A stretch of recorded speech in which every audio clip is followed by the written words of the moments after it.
চালবো? হ্যাঁ চালু WB69A 2118 নাম্বারে সোনালিকা DI50। ট্রাক্টরটা ছিল, আপনার নাম কি? শান্তনা রায়। শান্তনা রায়। হাজবেন্ডের নাম? সঞ্জয় রায়। সঞ্জয় রায়। আর এই যে অ্যাড্রেসটা কি? লালচাঁদপুর। লালচাঁদপুর, থানা হচ্ছে আপনার কুমারগ্রাম। কুমারগ্রাম। উনি গাড়িটা আমার কাছে বিক্রি করলো, যার দাম হলো 2 লক্ষ,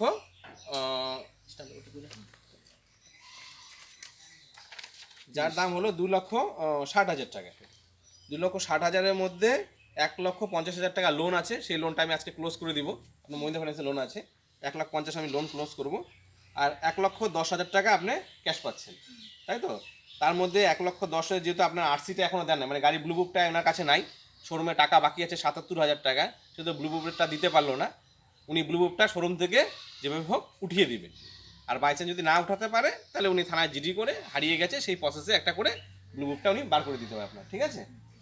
সেজন্য আমি আপনার কাছ থেকে 35,000 টাকা বাকি রাখলাম, বুঝলেন? 75,000 টাকা দিলাম 1,10,000-এর মধ্যে, আর 35,000 বাকি থাকলো। যেদিনকে আমাকে আরসিটা দিবেন সেদিনকে মনে করেন আপনি 10,000 টাকা রাইখে বাকি টাকাটা আপনাকে বুঝিয়ে দিব, মানে 25,000 টাকা আপনাকে দিয়ে দেবো, আর 10,000 বাকি থাকবে। যেদিনকে আবার এনওসি আসবে, নাম ট্রান্সফার হবে, সেদিনকে নেবেন।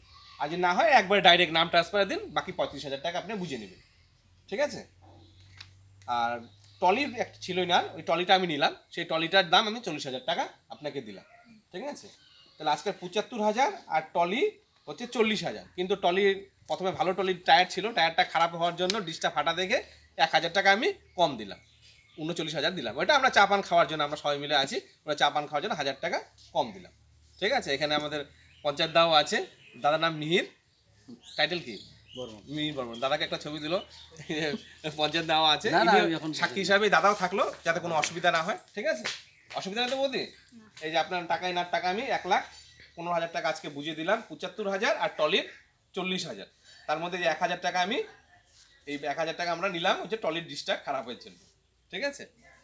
তাহলে 1,14,000 টাকা টোটাল আপনাকে বুঝিয়ে দিলাম, ঠিক আছে? আর 35,000 বাকি থাকলো, যেদিনকে আপনার এনওসিটা দিবেন আর হচ্ছে ব্লু বুকটা দিবেন, সেদিনকে নাম ট্রান্সফার দিন, 35,000 টাকা আপনি বুঝে নিয়ে নেবেন, ঠিক আছে? পেপারসপত্র যা আছে সব আমি আপডেট করে নিব, কিন্তু ওনাকে আরসিটা আমাকে দিতেই হবে, ঠিক আছে? আরসি না হলে কিন্তু কিছু করতে পারবো না, বুঝতে পারলেন? আপনার শোরুম থেকে যেভাবে হোক আমরা ম্যানেজ করে দিতে হবে, শোরুম থেকে আপনার আরসি আইনে আমাকে দিবে। ওই পেপারটা ওনাকে দেন। এই যে পেপারটা, এই যে ওনাকে দিলাম, আর উনি গাড়ির চাবিটা আমাকে বুঝিয়ে দিন। ওই চাবিটা আমার হাতে দাও। আর ভোটার কার্ডটা একটু ভালো করে ধরেন যাতে বুঝতে পারে, হ্যাঁ? হ্যাঁ। কাছের থেকে তুল, আর এই পিছনে অ্যাড্রেসটা একবার তুলে নিন।